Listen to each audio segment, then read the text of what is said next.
Hey compost lovers, welcome to The Composter. Today I'm actually in Graz, Austria, joined by Dr. Martin Wellacher. I apologize right now for my poor German pronunciation. I'm going to set the stage a little bit. I spent the morning with my 15-year-old son Cooper and Patrick Reisinger from Komptech. Patrick took us on a 2-hour drive through the lush green mountains of this region of Styria, Austria, in the southwest. We then passed through the border into Slovenia. I was kind of hoping I could get my passport stamped, but we were not stopped. You will just have to believe me that I was there. There were bird nests on posts that looked as if they were for pterodactyls. Turns out they were stork nests. There were little cafes on each corner in these villages with retirees drinking cappuccino and laughing. I feel like I could hear it with my window down. There were tiny churches no bigger than my chicken coop. We passed by all these sweet little villages that looked like they were out of a storybook.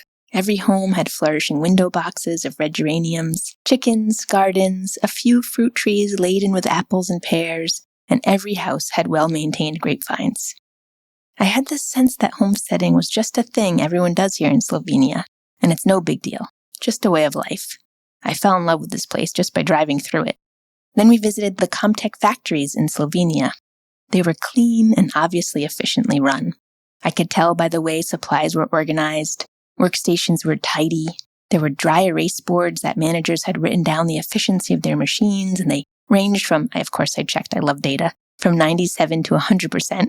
I love that lean way of thinking and recording. If you haven't had a chance to read The Lean Farmer by Ben Hartman, which I recommend, you will understand what I mean by lean. The Komptech factory had bins and bins of nuts and bolts, and each bin was on its own scale. When the weight of the bin gets low, the scale reports it back to a computer and the hardware is reordered without even having to think about it. I was envious of that system. But I'm getting off track. We got to see the big screeners, shredders, and turners being made from the ground up. We watched the whole process, going from the pile of raw steel to welding, to machining, fitting, sandblasting, painting, assembling, and lots of testing and double-checking. There are 4 factories one machine will pass through to get to its final assembly, and many hands involved. There are only about 500 machines made per year. My son is a welder, and I could see his wheels turning watching all the welding happening to make these big machines. We then met up with Martin for lunch, who I'm about to interview. Martin is uber committed to the environment. Most of us in this industry are eco-conscious, but Martin is next level. He doesn't even own a car. So he needed to plan to meet with us. His travel involved buses and a bike just to get to us for lunch. We met at a restaurant that only serves local ingredients. I grow a lot of greens, but the salad we had included a green I didn't recognize. I didn't even think that was possible. It turned out to be this green that only grows in this region of Austria this time of year. It reminded me of a mild, delicately textured watercress. Yes, it was hyper-local. And then there was this locally made white wine that tastes like, I'm not a wine connoisseur, but a meadow on a summer day. I swear I was transported. Again, I'm digressing. I won't go into the rest of the meal, but you get the point. People are proud and excited about their local food. This is what I love. I was already feeling giddy from the morning tour, and then the tasty lunch, and then I had this rich conversation with Martin. I learned all about his 30 years in the compost industry. He started out just when legislation was passed requiring household organics to be separated back in 1992. This is the same starting place many states in the US are right now in the last few years. At the time, he worked with universities doing research and with Komptech developing technology and research for the compost industry.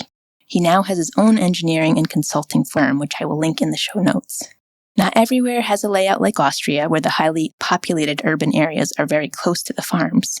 But there's a lot of places that are like that, like where I am in New England. And I think there's a lot that we can learn from Austria's last 30 years in the composting industry that we can glean and apply to our own homes and towns and states. Let's chat with Martin to find out more.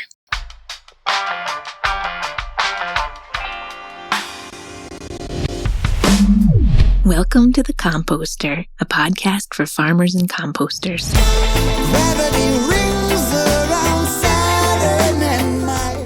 I'm your host and fellow composter, Jane Werner. Join me in practical conversation between industry professionals and farmers with a passion for producing high-quality compost. we're going to dig deep into the science, technology, and art of compost production so that we as composters can help enliven the world's soils.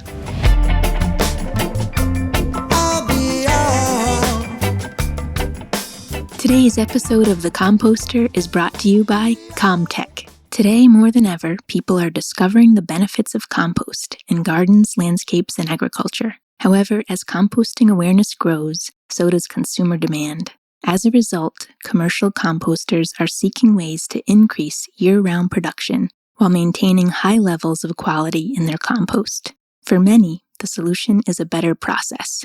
For over 25 years, Komptech has worked with scientists, agriculture experts, and customers to develop a proven 4-step process that produces healthy, contaminant-free compost while optimizing commercial production efficiency. This process is known as shred, turn, screen, and separate. You can learn more about the Komptech process at comtechamericas.com/composterpodcast. While you're there, request a complimentary consultation to discover if the Komptech process is right for your commercial operation. On our farm, Earthcare Farm, screening used to be the bottleneck in our process. We now have a Komptech M2 multi-star screener, and it has made our composting process much more efficient. Comtech Americas is proud to support the Composter podcast and is ready to help you make the most of a great opportunity. This episode is also brought to you by the Culinary Breeding Network and Glenwood. On Monday, October 16th from 4 to 8 p.m. at Glenwood Center for Regional Food and Farming in Cold Spring, New York, there will be an engaging evening of conversation, learning, and tasting brought to you by the Culinary Breeding Network and Glenwood. The Variety Showcase is designed to create connections among plant breeders, seed growers, farmers, chefs, bakers, distillers, retailers, distributors, and consumers. That's all of us. Attendees will have the unique experience to taste new and in-development vegetable, fruit, and grain cultivars. They can engage in conversation, share opinions, and take part in breaking down the walls between eaters and breeders. Tickets are available on both Culinary Breeding Network and Glenwood websites. Enjoy the show. Martin, welcome to The Composter. Hello. Hi. Hi. Hi. Martin, you've worked with Komptech before, and you've been in the composting industry for over 30 years, it sounds like? Yeah, it's about 25, 30 years. Yeah. Okay, wonderful. And we're here in Austria. Mm-hmm. I just want to hear so much about your experience, what your motivation was getting into the industry, how you got interested in composting, and what is your background? Thank you for invitation for your podcast, Jane. So happy to have you. I'm now about 25, 30 years in the waste management sector and also in the composting business.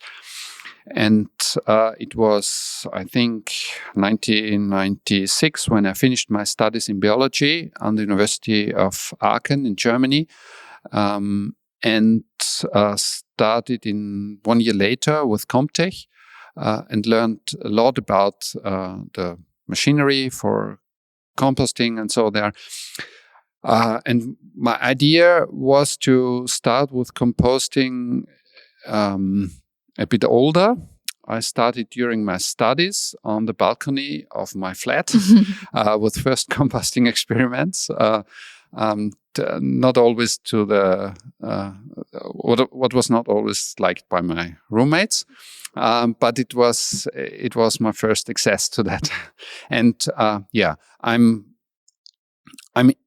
I started with studies of biology because I was always interested in environmental protection.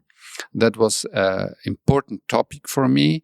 And I'm very happy that in the waste management sector, it is possible for me to perform that and to work in that area. With Komptech, I worked for about 16 years, and then I changed to the University of Mining of Leeuwen. And since about 3 years, I do my own business.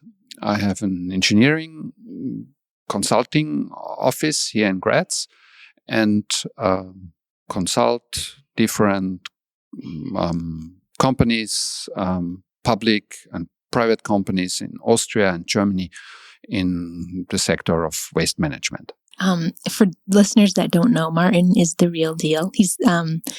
He's been described as the guru of compost in Austria. And he also, I just learned that you take public transportation and ride your bike everywhere. Yes, you heard about it. Yes. Okay, yeah, or bike. Yeah, that's amazing. You're walking the talk, talking the talk. All right, so you've been involved in the composting scene in Austria since the beginning, and you were talking about it was just 1992, well, that's a while ago, that the organics regulations began in Austria, and you kind of saw that from the beginning. Can you give us an overview of how things got started in that direction, important legislative changes that helped the industry, and how so many farms in Austria got involved with this? Because I would love to replicate this more. Yeah, we started in 1992 in Austria with a regulation, the separate collection of organic waste from households regulation. It was the beginning of a landfill ban for organics, for separate collected organics also. And so all these organics have to be brought anywhere. Yeah. And sure, the idea was to do composting with the material and to make quality compost out of it, which started with difficulties, sure, more in the performing the process than in the quality of the product. Yeah. So performing the process was often connected with other emissions, difficulties how to get the material in a good process, and I think 5 or 6 years later, most of the composting plants were able to perform the process properly. In 2001, so about 10 years later, we got a regulation on the quality of compost, which is still effective in Austria. So now, 22 years ago, there is a discussion at the moment that they want to renew that regulation and to make a new one, but still under discussion. And I want to come to that back later, because one important point regarding the contaminations is tried to be regulated in this new, or in this draft of a new composting regulation. About 4 years later, after this first composting regulation, the state of the art of compost was published by the Ministry of Environment, and is obligatory for every composting plant in terms of the process they have to perform. Not in terms of the quality of the compost, that was the composting regulation, but in terms of the process. Which processes are allowed, recommended, and state of the art of composting. That was, I think these are the 3 most important legislative approaches to the composting business as we see it nowadays. Yeah, the farms to use compost as a fertilizer and soil improver on farms in farming has been done from the very first moment. So in Austria, the authorities which collect the waste and which orders the composting, they have been cooperating very early with farms, with single farms that performed at least a part of composting of a part of their the material of the municipalities, and so every bigger municipality has a couple of farms that not only do the composting, but also use the compost at the end as a fertilizer on their land, on their fields. So it was from the very beginning that the composting business was linked to agriculture. Yeah. But sure, agriculture is not the only area where compost is used, also gardening and Gardening seems to be a huge hobby here. Yeah. What is the biggest win the compost industry has had here, and how did it change things for you in the compost industry? The biggest win. Yeah, I think for me personally, I got good access at the moment. I understood more about contaminants in the input materials, and I was able to develop two approaches to that. First, a rapid measurement method for the concentration of contaminants in any input material. And if we talk about contaminants, it is mainly plastic. There's also some glass and metal, but so a quick way to measure contamination. Yeah. Usually, you need to sort that manually. You put the material on a table and sort out the trash and the organics from the organics, and then you weigh the trash, plastics, and you weigh the organics, and then you know the concentration. Yeah. And this was time-consuming at not very pleasant work. Yes. And you need 2-3 people, 3 hours to make 1 ton of material, which should be a representative amount for determining the contamination concentration in the truck's quantity. And we do that now in 20 minutes without manually sorting, only by a sort of visual determination of pieces of contraries on a square meter. Yeah. And this helps a lot because now we can distinguish a truck from an area, from one area to the next, because we know this truck is above a certain limit. I say now 3% of contaminations, or below. Yeah, and we know meanwhile that with a concentration above 3%, you can't produce a clean compost, an acceptable clean compost. And there's a regulation here that there has to be less than 3%? No.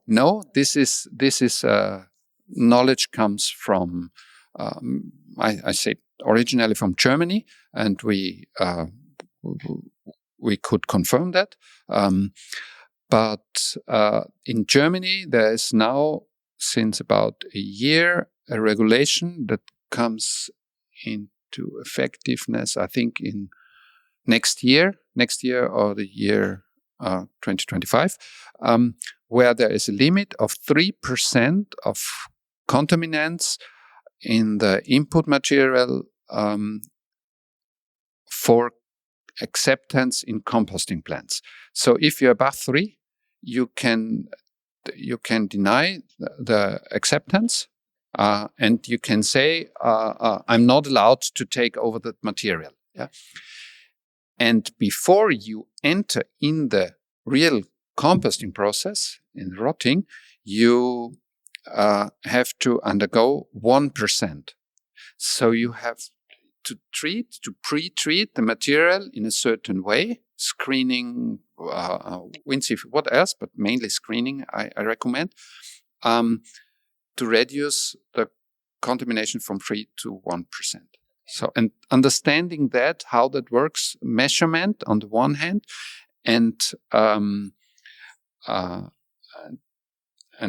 also to give the resident a method in their hands to to reduce the plastic input in their during the collection of their waste in the kitchen by paper bags. That was the second part, what helped me a lot to understand and to tackle the problem, or to help our business to tackle the problem of plastic contaminants in the organic waste separate collected in households. Okay, so I'm just going to clarify it. So the rapid measurement process that you're talking about is allowing for a cleaner stream of material coming in. So it's easy to measure, so you can reduce. Yes, yeah. Okay. And that has really helped the compost industry to make a better product. Not the compost industry, mainly myself. Yeah. But we are spreading that now. Yeah. And we have now 3 municipalities in Styria working with that. Yeah. And we think if we show the results, we have first results, then it will be spread over whole Austria. And I think that can really help the composting industry, because everyone wants to have a value, a measurement, a clear number, in order to say it's too much or it's okay. Yeah. You're speaking I'm just singing my song, because first of all, I love data and I love measurements and tools like that. And I also really love a high quality compost. And so the two things together is like exactly what I'm striving for. So I appreciate that. Would be a big win for me too. This episode of the Composter podcast is brought to you by High Country News. High Country News is an independent, nonprofit publication that has been covering the Western United States for more than 50 years. HCN provides unique, on-the-ground reporting on the land, water, wildlife, and communities of the region, with dedicated coverage of climate, environmental, and indigenous issues. Sign up for free newsletters or a trial of the magazine at hcn.org/no-till. This episode is also brought to you by Xsense. Xsense is an innovative company that provides home safety products, including cutting-edge smoke detectors, carbon monoxide alarms, and other smart home security systems designed to keep you and your loved ones safe 24/7. I'm excited to check out their humidity monitors, which will be helpful for monitoring the humidity while drying our farm's garlic. With easy-to-install devices and smart technology, you'll have peace of mind knowing that Xsense is always on guard. You can purchase Xsense products from xsense.com or simply search Xsense on Amazon. And now back to the show. Okay, so this is a big question, number 4. What advice would you give to other countries, such as my country of USA, trying to replicate what has occurred for the Austrian compost industry? Yeah. I don't want to do that from the position of pride or so, to say you can learn now and I know all. I think it's the way the Austrian way could be replicated, making an ordinance and regulation for separate collection of organic waste from households, not only from industry, more than 1 ton per day, was it? Or per week. Yeah, per week. In our state, 1 ton per week. State, but also for everybody that produces. So for us as a resident, produces any organic waste. Yeah, to separate that from the other mixed waste. Residual waste also. So require all organics to be composted. Yeah. Required to collect them separately and then to ban them from landfilling. And that means composting, biogas, maybe biomass fuel production for the yard waste parts. That is a topic in Austria also, because we want renewable energy, and yard waste is renewable energy if you can make it to a biomass fuel. So step 1, separate it out. Yeah. And landfill ban, step 2, and then quality of the compost. Sure. Yeah. Yeah. Quality standards. To make sure that material that comes to the garden and to the field has sufficient quality that our society needs. Okay. And you showed me earlier some of the mistakes that are actually happening in the US right now that could be prevented by using households using paper instead of the bioplastics or plastic, and how much that can reduce contamination. I feel like that's another thing we could replicate in the US or anywhere else. I'll share a link to these paper bags that they're sturdy and they can hold organic material that's even fairly wet for, how long did you say? We test every paper bag that we get for testing for about 3 days. We fill in water and soaked paper, water-soaked paper in about half a kilo each, and we test them for 3 days and test also then the resistance against breaking through. Yeah. Yes, yeah. Martin and I were talking earlier about the bioplastic bags in theory are good, but they look so similar to plastics that it's easy to throw a neighbor or something to see that and think they can throw their plastic bag in. And then also when it gets to the compost farm, it's very difficult to distinguish between the bioplastic and the plastic. And so it's very easy for contamination to occur when using those. And then also sometimes those bioplastics just aren't biodegradable, even though they say they are. So we were talking about that paper is biodegradable and easy to use. So that might be a good way to start if the collections haven't begun yet in counties in the United States. And you mentioned a really important point about bins, the plastic bins or the collection bins. Can you talk about that a little bit? Yeah. Usually you need any vessel in the kitchen to collect the material, the organic material. And if you don't want to use, so the best way should be a reusable multi-way vessel, that you put in the disher afterwards, and then to reuse it 1,000 times. This single-way systems like a paper bag or a plastic bag are more resource demanding. It is a resource. Even the paper bag, even if it decomposes in the composting plant, it has to be produced. And it needs energy, it needs water, and wood. And therefore, we recommend on the first hand a reusable vessel. But most of residents in flats that have a longer way to the collection bin of the house want to have a bag, a single way bag. Okay, then we recommend the paper bag because the plastic is not degradable. If there's a biodegradable plastic, then it cannot be distinguished, as you said. And so we don't recommend any plastic, not bioplastic, not other plastic.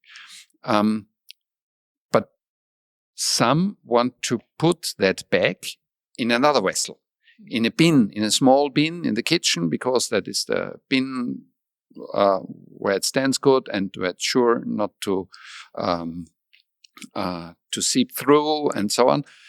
And we recommend perforated bin, not a completely closed plastic bin, because the material should breathe. That helps preventing odor. That helps to reduce the weight, because the material, the water evaporates from it. It's sucked up by the paper and then can evaporate through the perforated bin. And we found out that there is a reduction of the weight up to 20% of the filled-in material, what not only reduces the quantity, but also, because it is water, reduces the other emissions in the bin outside the house, and also when transporting it to the plant, where the material is processed. So it has a lot of advantages, if you do that. But these are very new experiences we have now here in Austria. So even in Austria, many people don't know that. Yeah. I've almost exclusively seen the collection companies in our area have sealed plastic 5-gallon buckets. Yeah. And so you're recommending actually something more breathable than that. Yeah. So the sidewalls are perforated. Yeah. That makes a lot of sense. Okay, well, we can start this because we're kind of new in the US with this, so that sounds really great. Once you started with a separate collection, yes, in households. Yeah. So easy. All right, this is another easy question.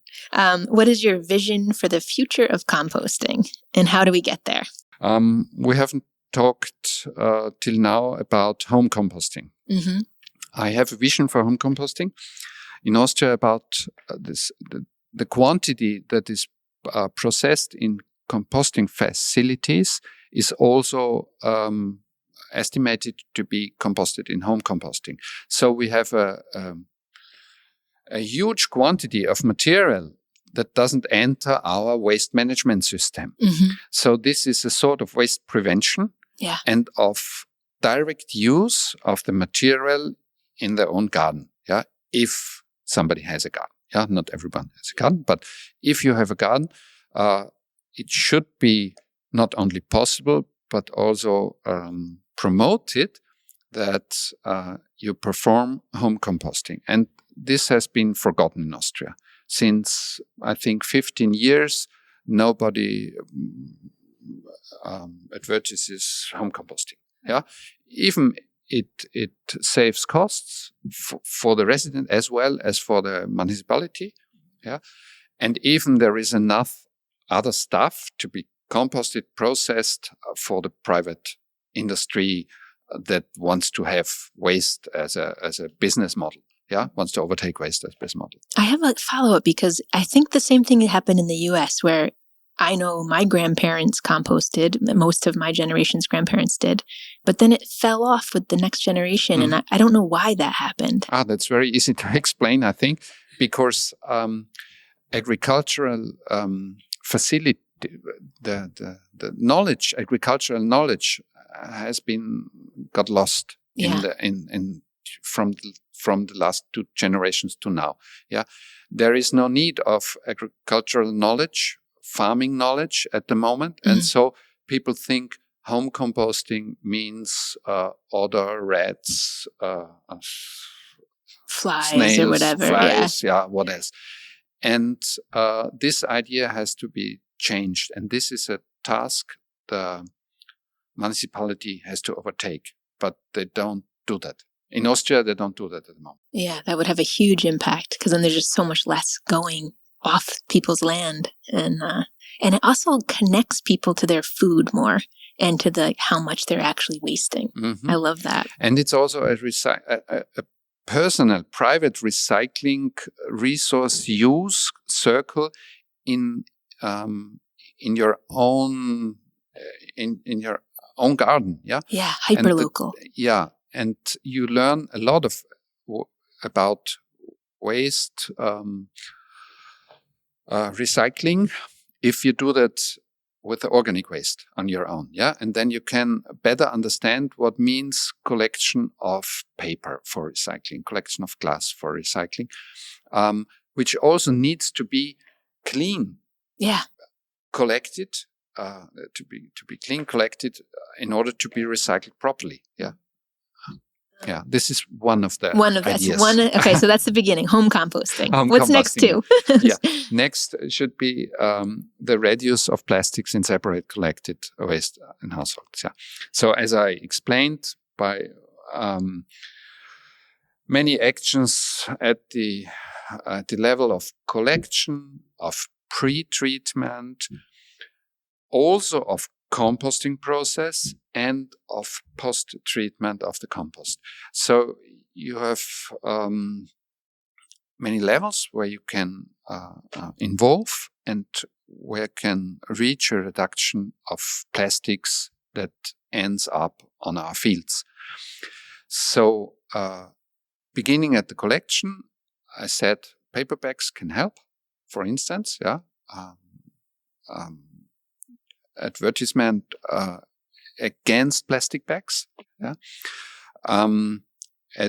At the level of pre-treatment, we recommend a bag opener and a 100 to 120 millimeter screen, and to separate the oversize, because most of bags of big plastics are then in the oversize. We found up to 80% reduction if you do that. So bag opening and then screening out oversize.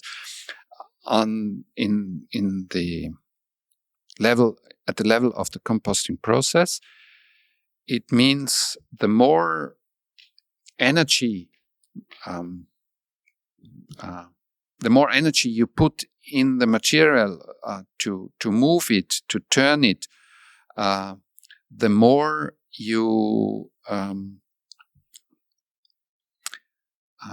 multiply the parts. So from one bag, you produce 10 plastic parts at the end in the compost, because it's mixed up, it's broken up.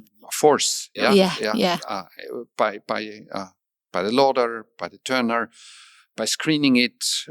It's all broken apart into pieces, and it breaks into pieces, and that can be reduced if you do it. How to explain? If you smoothly, more smoother. Uh-huh.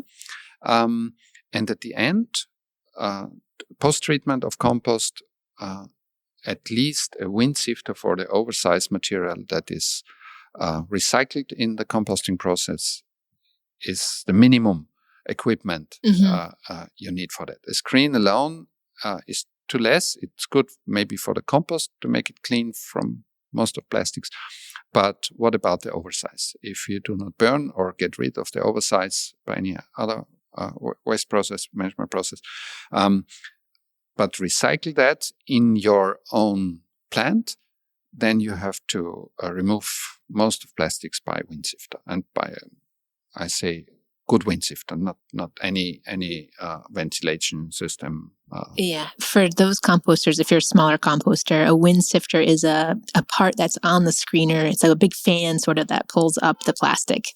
I actually have a wind sifter on our screener that I've never used, because we're really good at getting plastics out at the beginning of the process. But it's a really handy tool to have for getting plastics out at the end.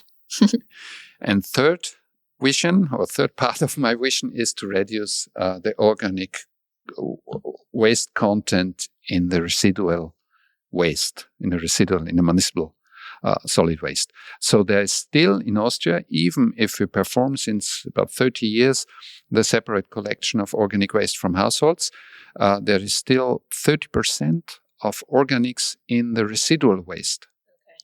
So still many people do not separate thoroughly, and I think it's possible to reduce that half to the half of this content, and this is also a vision.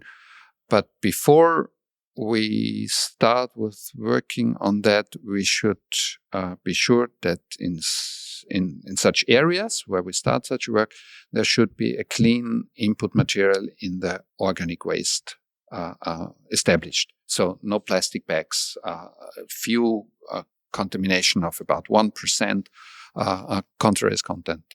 What percentage of organics is composted in Austria, or separated, I guess? From total municipal solid waste, MSW, I think about 20-30%. Okay.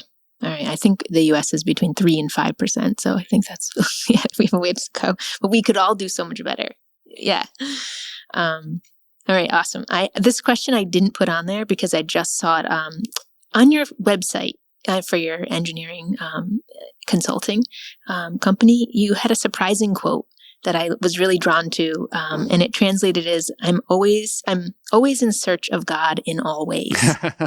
And I loved it so much. And I want you to explain what that meant to you in terms of what you're doing.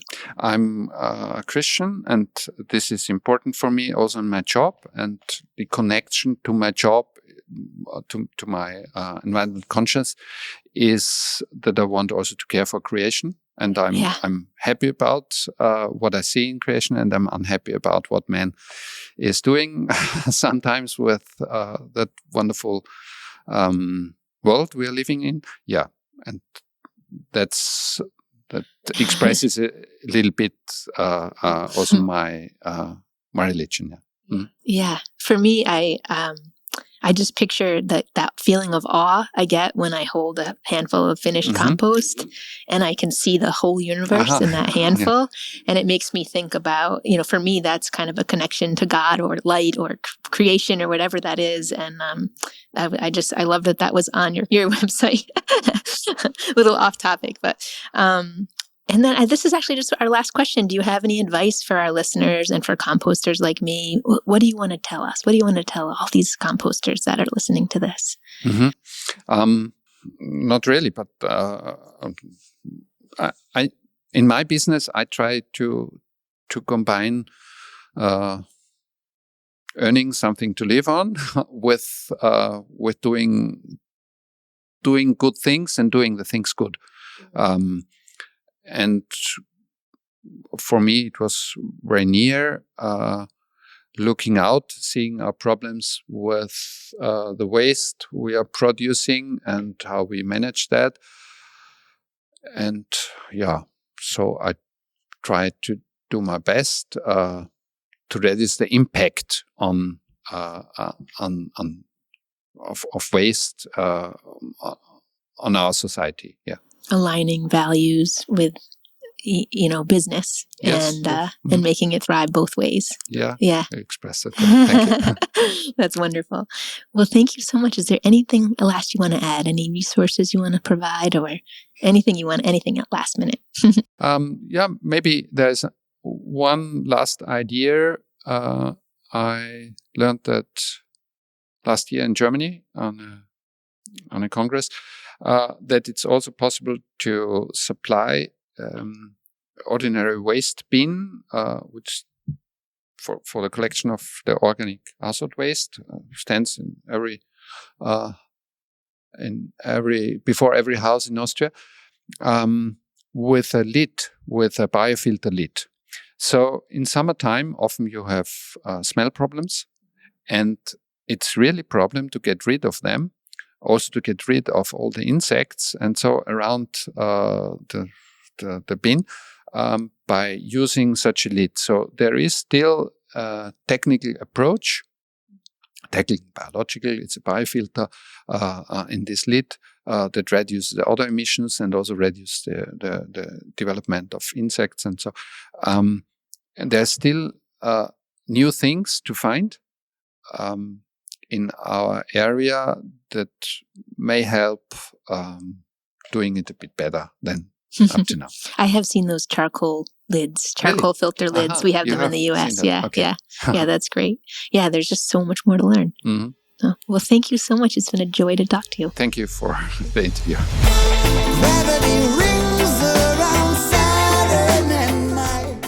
One correction before I go on. Styria is in the southeast corner of Austria, not the southwest. How embarrassing. What a joy to talk with Martin today. He's a wealth of knowledge about the industry here. You can check out Martin's consulting company at www.ibwellacher.at. I'm headed to Vienna now, where I'll meet up with a group of composters and enthusiasts from all over the world. We're going to tour compost farms across the northern part of Austria. You'll be sure to hear more from me. If you want to see photos from this trip, I've been posting them on Instagram under my farms page at earthcarefarm_RI. And so much gratitude to no-till growers for making this podcast happen. Thank you to God, Goddess, Buddha, Mother Nature, Jah, or whatever is making this dream job possible. And a special bow down to you, my compost-loving friends listening out there.